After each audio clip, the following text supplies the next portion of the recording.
இதுவரைக்கும் நெல்லை அரோமாவை சப்ஸ்கிரைப் பண்ணாதவங்க கீழே இருக்கிற ரெட் கலர் பட்டனை பிரஸ் பண்ணி சப்ஸ்கிரைப் பண்ணிக்கோங்க.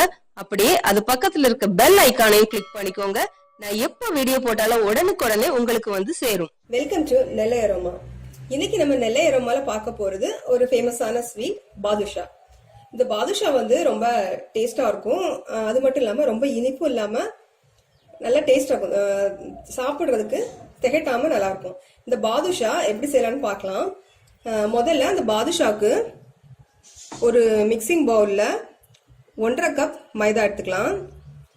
இந்த மைதா கூட 1/2 டீஸ்பூன் பேக்கிங் பவுடர், அரை டீஸ்பூனுக்கும் குறைய 1/4 டீஸ்பூன் பேக்கிங் சோடா. 1.5 கப் மைதால 1/2 teaspoon baking powder, 1/4 teaspoon baking soda போட்டு சலிச்சு வச்சுக்கோங்க. அந்த மாவு தான் இது. இப்போ இந்த மாவு கூட 3 டேபிள் ஸ்பூன் தயிர், 3 டேபிள் ஸ்பூன் வெண்ணெய், உருக்குன வெண்ணெய். வெண்ணெய் இல்லைன்னா நெய் கூட நீங்க சேர்த்துக்கலாம். அப்புறமா இது கூட ஒரு டீஸ்பூன் சுகர். இப்ப இதெல்லாம் சேர்த்து பிசைஞ்சு எடுத்துடலாம்.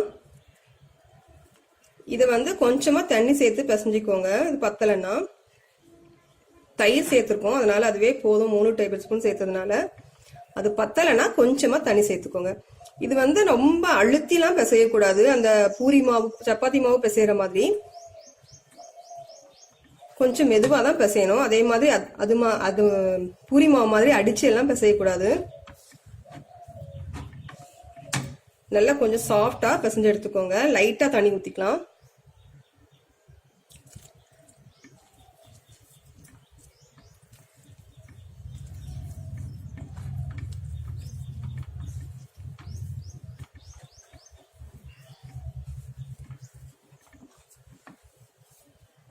இப்போ வந்து மாவு பிசைஞ்சாச்சு. மாவு வந்து ரொம்ப அழுத்தி பிசையக்கூடாது. அது மாதிரி வந்து நிறைய தண்ணி சேர்க்காதீங்க. மைதா மாவு வந்து நிறைய தண்ணி எடுக்காது.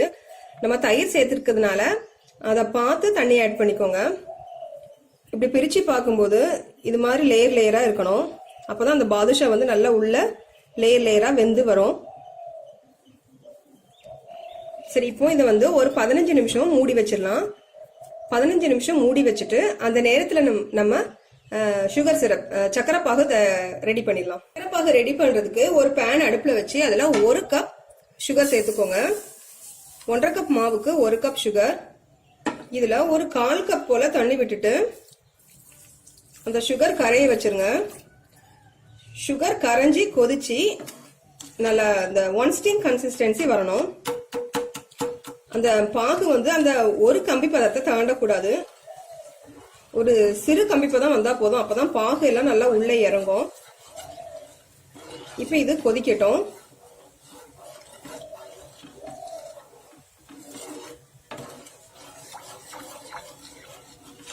இப்போ இந்த சீனி பாகு வந்து கொதிக்க ஆரம்பிச்சுட்டு இது இப்படி கொதிக்கும் போது சிம்ல போட்டுருங்க. இப்போ அந்த ஸ்டிங் கன்சிஸ்டன்சி வரட்டும். இப்போ இந்த பாகு வந்து அந்த கம்பி பதத்தை ரீச் ஆயிட்டு கொஞ்சமா பாகு எடுத்து இப்படி 2 விரலுக்கு நடுவில் ரப் பண்ணிட்டு இப்படி இழுத்து பாத்தீங்கன்னா கம்பி ஃபார்ம் ஆகும். பாத்தீங்களா, இதுதான் இந்த 1 ஸ்டீம் கன்சிஸ்டன்சி போதும். இப்போ நம்ம ஆஃப் பண்ணிட்டு இதுல வந்து ஒரு 1/4 எலுமிச்சம்பழம் இதை வந்து பிழிஞ்சு விட்டுலாம். இந்த எலுமிச்சம்பழம் பிழிஞ்சு விடுறதுனால இந்த பாகு வந்து முருகாம இருக்கும், அது கிறிஸ்டலைஸ் ஆகாம இருக்கும்.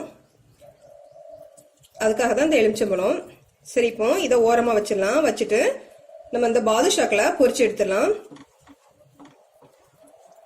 இந்த சூடா இருக்கிற சக்கரை பாகுல கொஞ்சமா ஏலக்காய் தூள் போட்டு கிண்டி வச்சிடலாம். இப்ப நல்லா வாசமா இருக்கும். இப்ப இந்த பாகு மூடி வச்சிடலாம். இப்போ நாம அந்த பாதுஷாக்கு பிசைஞ்சு வச்சிருந்த மாவுல இருந்து கொஞ்சமா எடுத்து லைட்டா உருட்டிக்கோங்க. ரொம்ப அழுத்தம் கொடுக்காதீங்க. 2 கைகளுக்கு நடுவுல வச்சு இப்படி உருட்டிக்கோங்க. ரொம்ப அழுத்த வேண்டாம். இப்படி லைட்டா பிளாட் பண்ணிட்டு நடுவுல ஒரு ஓட்டை, கொஞ்சம் கீரலா இருந்தா பரவாயில்ல, அது ஒண்ணு இல்ல. இப்படி போட்டு வச்சிடலாம்.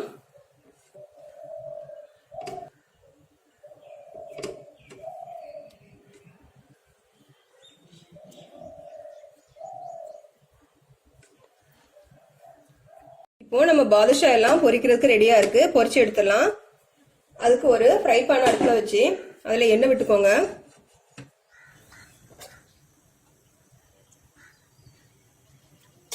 காஞ்சிட்டு இருக்கு. பாதுஷால ரொம்ப முக்கியமா கவனிக்க வேண்டியது என்னன்னா, எண்ணெய் வந்து ரொம்ப சூடா இருக்க கூடாது. லோ ஃப்ளேம்ல வச்சுக்கோங்க. எண்ணெய் ரொம்ப கம்மியான சூட்ல தான் நம்ம பாதுஷாவை உள்ள போடணும். இப்ப நம்ம ஒவ்வொரு பாதுஷாவா இதுக்குள்ள போட்டுடலாம். அப்புறமா எண்ணெய் வந்து அந்த பாதுஷா வந்து மூழ்கி பொரியிற அளவு எண்ணெய் இருக்கணும். இது இப்போ தன்னால பொரிஞ்சு மேல வரும். அப்புறமா நம்ம அதை திருப்பி விடலாம்.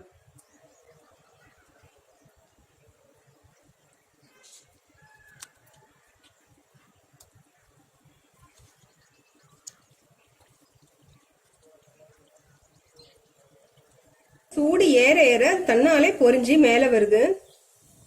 இப்படிதான் அதை பொரிக்கணும். அப்பதான் வந்து அந்த உள்ளெல்லாம் வெந்து நல்லா இருக்கும். லோ ஃப்ளேம்ல வச்சுக்கோங்க. ரொம்ப லோ வேண்டாம், கொஞ்சம் மீடியமா.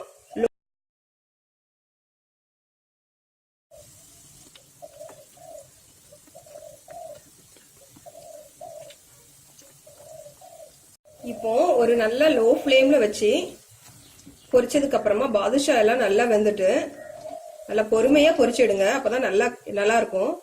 இப்ப இதை எடுத்துடலாம். எடுத்துட்டு இது அப்படியே இந்த சக்கரை பாகுல போடலாம். சக்கரை பாகு ஆறிட்டுனா லைட்டா சூடு பண்ணிக்கோங்க.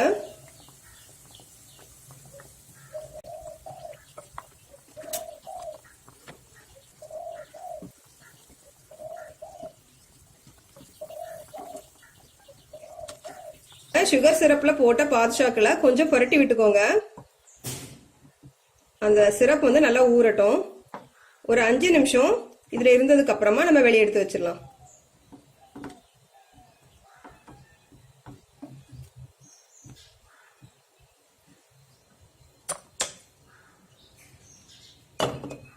இப்போ நம்ம சக்கரை பாகுல போட்ட பாதுஷா எல்லாம் நல்லா ஊறி இருக்கும். இதை எடுத்து பிளேட்ல வச்சிடலாம்.